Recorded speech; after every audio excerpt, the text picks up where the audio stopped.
want to deal with them first. Let's begin with that. Let's begin with the salary requirement, okay? So this question, the question number 3, focuses on what to do when an employer is paying me less salary than required. Okay, first deal with that general thing, and then we can talk about a couple of other things that stem from that. So under the H-1B regulations, the employer is required to pay you a certain amount. Now, how that amount is calculated and ultimately computed is a little complicated, but keeping in mind, let's say just the simple process that let's say there's a wage X that you're supposed to be paid, but the employer is paying you less than X. What are the consequences? Is this legal, illegal? What do you do about it? Well, first of all, when you are getting paid less than your H-1B required wage, and I won't get into that, what required wage is, that's complicated. But let's say we understand what the required wage is. In this case, SHA 1212 does. He knows what the wage is. Can it be argued that you are out of status because you're getting paid less? Well, it can be argued, but it's not your fault. You are there for the duty. You are working your hours, and they are not paying you. What do you do to protect yourself, and what are the consequences of them doing it? Actually, that's a silly thing for any employer to do. Why? Because the wage and hour division, remember this agency, the wage and hour division of the US Department of Labor, if you Google them and just say LCA complaint, wage and hour division, DOL, I think it's the form WH4 that shows up.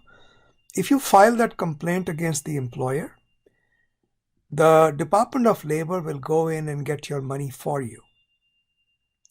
Not only that, if you transfer to another employer and you have filed such a complaint, it is a great protection for you against any violation of status assertions by the USCIS, because you are available, you tried to work, the employer basically messed up your payments, and you are not at fault.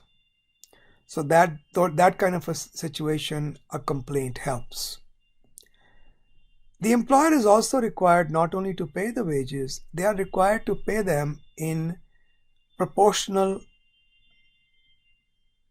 installments on the periodic basis they use. So if the employer pays on a weekly basis or a monthly basis or bi-weekly basis, whatever they choose, they just can't change it. If they are paying everybody on a monthly basis, they are supposed to pay you on a monthly basis as well. And these are pretty much equal installments. They can be more, but they can't be less than what would be required. So not only is the employer required to pay you the wage, they are also required to pay you in appropriate installments. They can't just say, we will pay you 10 months this much and the last 2 months we'll cover it. Exceptional circumstances, it can happen. For example, we had a client who had a miscalculation. Neither the employer nor the employee noticed that the employee was about $6,000 short of the payment. It wasn't intentionally done. It was a mistake. So at the end of the year, we asked them to just make it up, and that should be okay. Mistakes can happen, but when an employer deliberately underpays and doesn't pay equal installments, they can be investigated and your money would be recovered. And it also protects you if you file a complaint against such an employer as you are leaving or after you leave. Your money is safe. It's going to come back to you. Okay. So the question here is, my H-1B was approved in November last year. They started deducting my taxes, but they haven't started giving me my salary.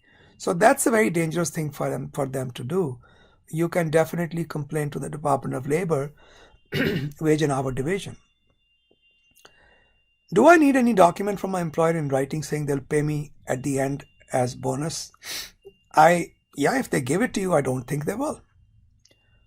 What if I want to go stamping? You won't get stamping with this kind of a history unless you file a complaint. I would suggest you move over to another employer. Can I switch jobs? Yes. Switch jobs, file a complaint when you switch jobs. And if the USCIS comes back and says, well, you weren't paid, and the answer is, it's not my fault, I was doing my work, you should be okay. My current employer also filed H for my wife. For my wife, it's pending with the USCIS. Do I have to file H4 again? This is complicated. I actually always like to file H4 again, even though it's not required. I don't think it is required. But I like to do it anyway, because when the old employer revokes the H1 when you are gone, sometimes the H4 can get messed up along with it. It's just so much easier to just file it again.